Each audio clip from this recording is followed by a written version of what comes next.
Ketika pajak itu menimpa kelas menengah yang resah. Ketika gas 3 kg gas melon itu yang resah kelas menengah bawah.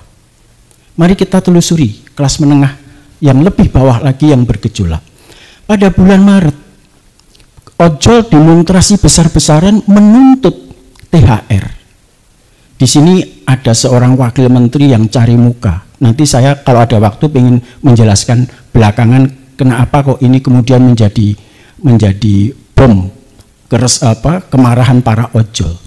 Dan lengkap sudah keresahan yang ada di desa juga keresahan yang ada di perkotaan. Nah, dari sini sekali lagi yang absen adalah kepemimpinan. Jika muncul kepemimpinan dan kelas menengah mau menyatu dengan buruh seperti yang terjadi pada tahun 90-an, maka pemerintahan Pak Prabowo Gibran ini bisa selesai pada tahun ini. Wakil Menteri Tenaga Kerja itu berteriak-teriak, stop eksploitasi ojol, stop eksploitasi ojol. Ojol merasa dibela oleh seorang wakil menteri, gigih. Tetapi ternyata kemudian wakil menteri ini ditangkap dan ketahuan bahwa wakil menteri ini memperdaya, menipu, memperalat para ojol, para buruh untuk meningkatkan kekayaan mereka, kekayaan dia, untuk menumpuk harta dia. Maka kemarahan ojol ini diledakkan dalam bentuk demonstrasi besar-besaran seperti itu.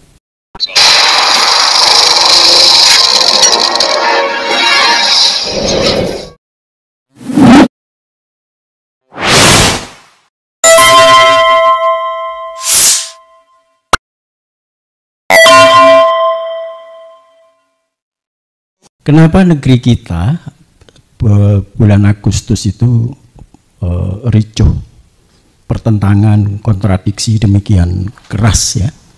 Saya akan menjelaskan itu dari perspektif teorinya Werthim, seorang sosiolog dari aslinya Rusia tapi berkarir di Belanda. Kalau terjadi kontradiksi antara elit dan massa berlangsung secara berkelanjutan, maka ledakan secara terbuka tinggal menunggu waktu.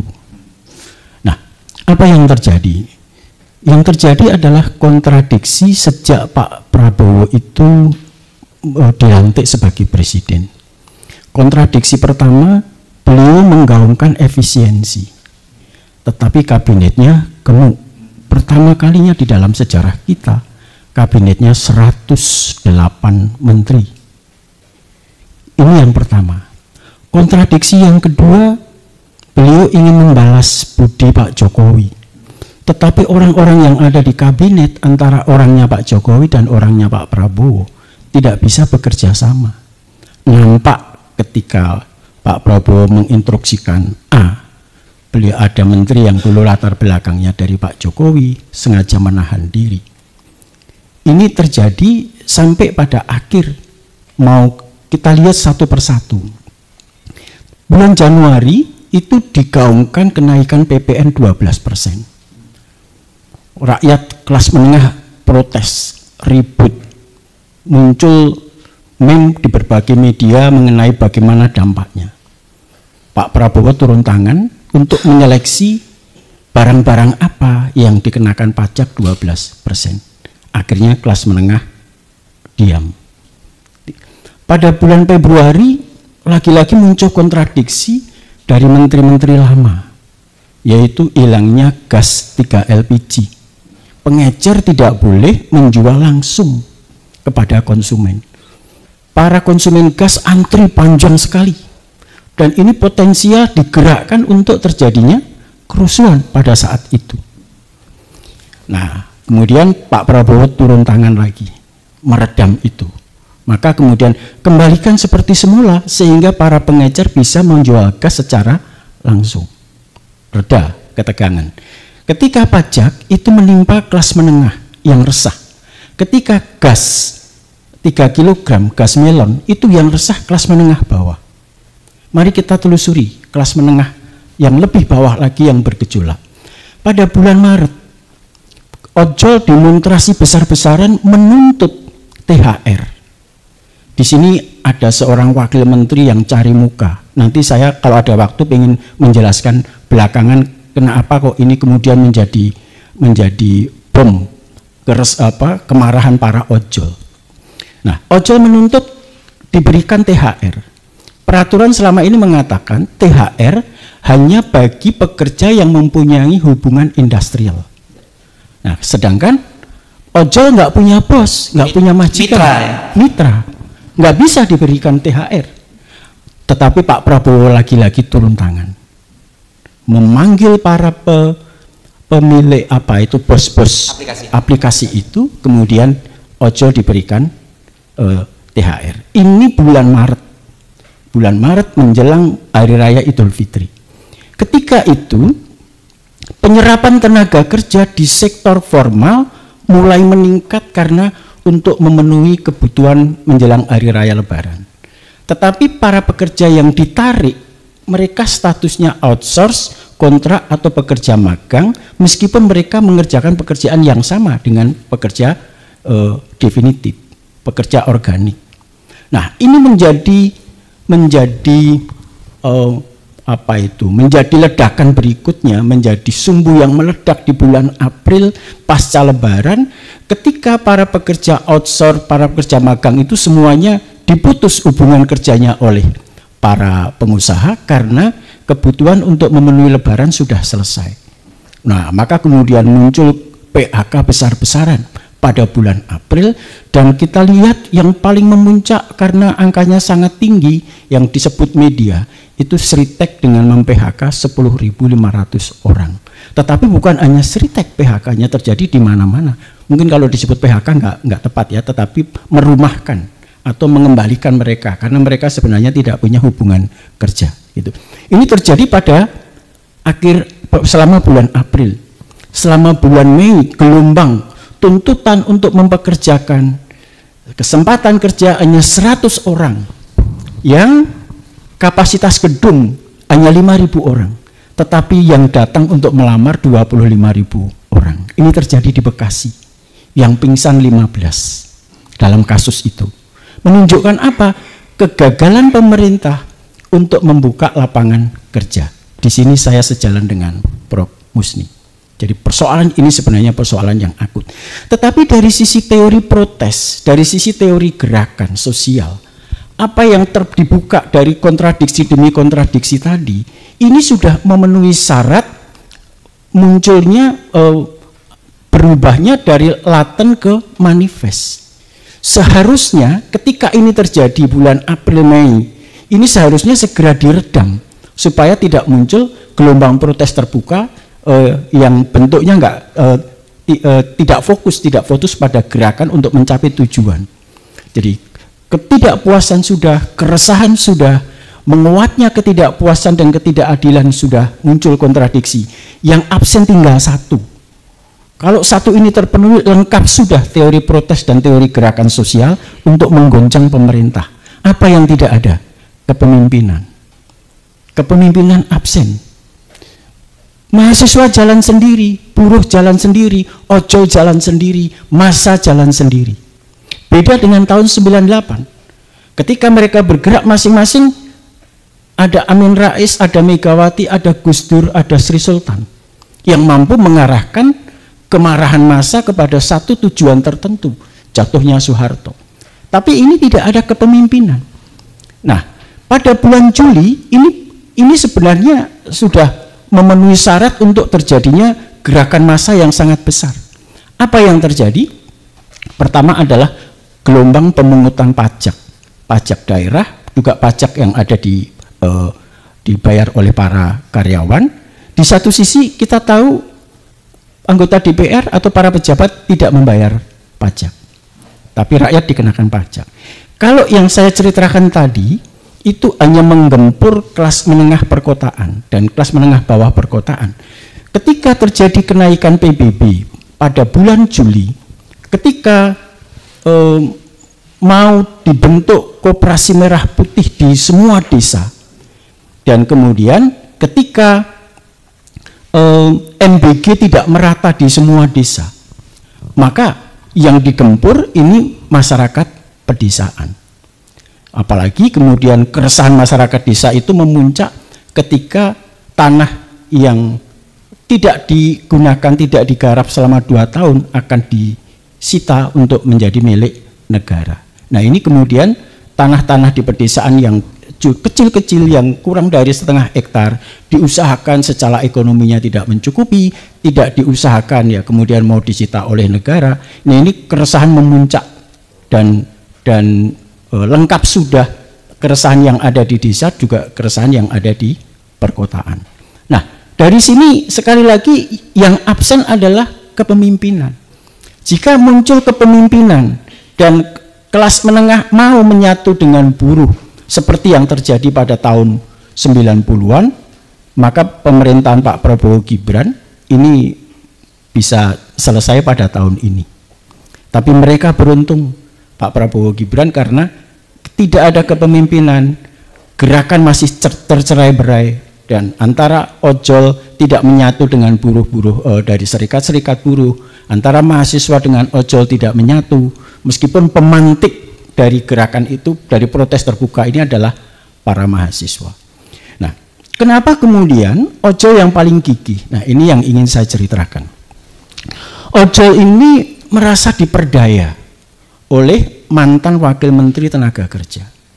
Maret, Wakil Menteri Tenaga Kerja itu berteriak-teriak, stop eksploitasi ojol, stop eksploitasi ojol.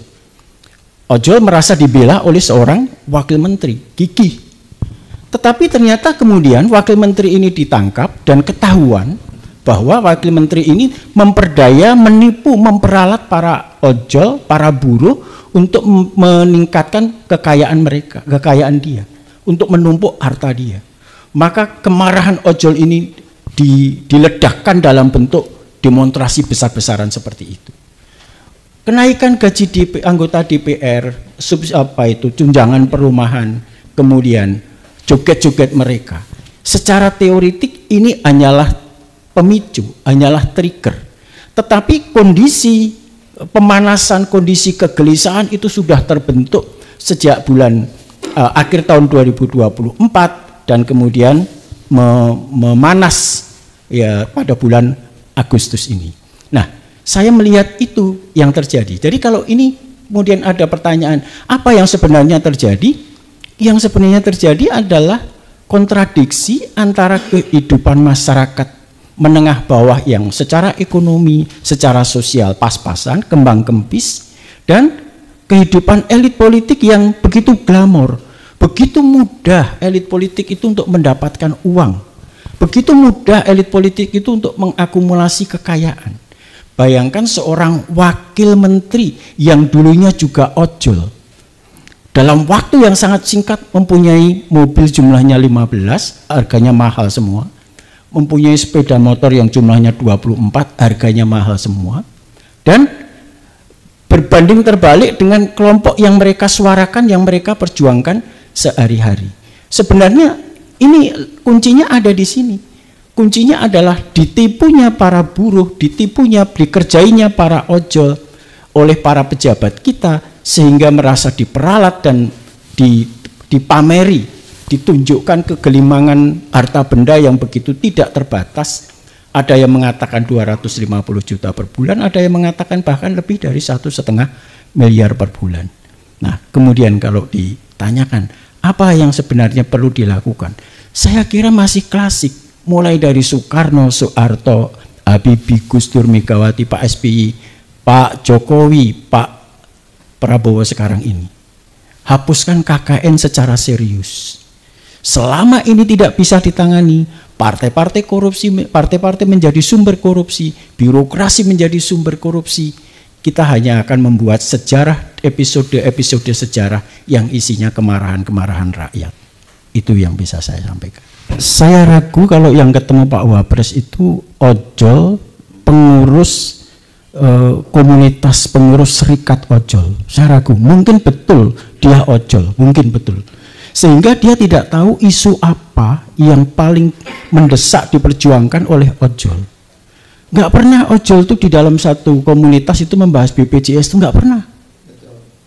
Yang diperjuangkan oleh ojol itu yang nomor satu adalah berjuang untuk memperoleh pengakuan sebagai karyawan, sebagai buruh organik dari perusahaan-perusahaan itu, bukan mitra. Karena kalau ini gara-gara undang-undang ketenaga kerjaan yang baru, Omnibus Law itu. Omnibus Law itu telah membuat para tenaga kerja kita bekerja di sektor informal. Sekarang pekerja informal itu dari angkatan kerja paling tinggal 30%. Perusahaan-perusahaan tidak mau mengangkat tenaga kerja kontrak, tenaga kerja outsource, tenaga kerja magang itu menjadi pekerja tetap di perusahaannya. Model yang dikembangkan oleh pekerjaan mitra ini juga kemudian diadopsi oleh perusahaan-perusahaan yang sebenarnya tidak layak mengembangkan kemitraan seperti itu. Jadi kalau kita ingin mengatasi persoalan ini supaya informalitas tenaga kerja di negara kita itu tidak membengkak begitu besar.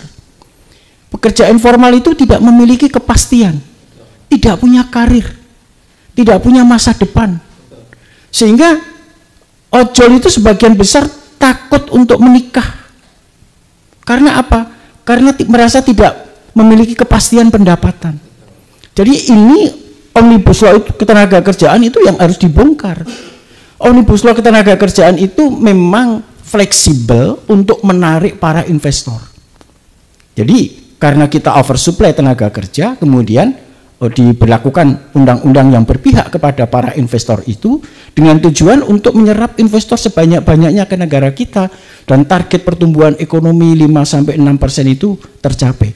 Tetapi dampaknya apa? Dampaknya adalah rendahnya produktivitas tenaga kerja. Produktivitas itu hanya dipicu dari konsumsi. Bapak Ibu ke mall penuh, meskipun di mall dipenuhi Rojali dan Rohana ya, tapi Bapak Ibu mau mencari tempat parkir di mall susah. Kenapa begitu? Ya karena mall-mall itu adalah representasi dari kelas menengah atas yang untuk berlibur. Kalau kelas menengah bawah ya Rojali, Rohana dan Rohalus yang banyak di sana. Nih.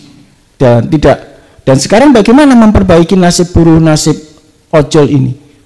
Saya tidak melihat cara lain kecuali membatalkan, meninjau ulang, merevisi undang-undang ketenaga kerjaan yang baru. Jangan tenaga kerja kita itu disuruh bersaing head to head ke pasar global yang fleksibel seperti ini. Seakan-akan negara tidak mau melindungi, tidak mau campur tangan di dalam melindungi dan mensejahterakan pekerja. Sumbernya adalah Omnibus Law ketenaga kerjaan. Ini yang membuat maraknya pekerja informal. Betul yang disampaikan Pak Ersu. Banyak lulusan D3, lulusan S1, nggak ada lapangan kerja formal yang terbuka. Tapi mereka malu kalau nggak bekerja dan nggak punya pendapatan. Maka kemudian mereka kredit motor dan menjadi pengojek. Jangan kaget. Saya tidak kaget karena banyak ketemu para pengojol. Saya kemana-mana naik ojol. Dan BPJS sekali lagi bukan agenda Serikat Pekerja Ojol. Bukan. Agendanya adalah bagaimana mendapatkan perlindungan optimal, perlindungan maksimal. Bagaimana tenaga pengojol itu diperlakukan sebagai pekerja definitif, pekerja tetap dari satu perusahaan ojol itu. Ini karena itu Gojek, PT Gojek dan sebagainya ini jangan hanya menyediakan aplikasi, tapi juga harus berdiri sebagai satu perusahaan yang mengangkat para tenaga kerja yang berseliweran di jalanan itu. Demikian juga Grab, demikian juga Maxim dan seterusnya. Sehingga apa? Jumlah tenaga kerja formal kita akan meningkat drastis dan produktivitas pekerja kita bisa dikalkulasi, bisa diperhitungkan, bisa menenteramkan para pekerja, dan ini bisa mendukung pertumbuhan ekonomi yang diidam-idamkan oleh Pak Presiden. Pak Presiden bukan hanya 5-6, Pak Presiden 7-8. Apa kalau ini Pak Presiden sekarang juga menggunakan caranya Pak Presiden yang lama, ya sami mawon, sama saja ini.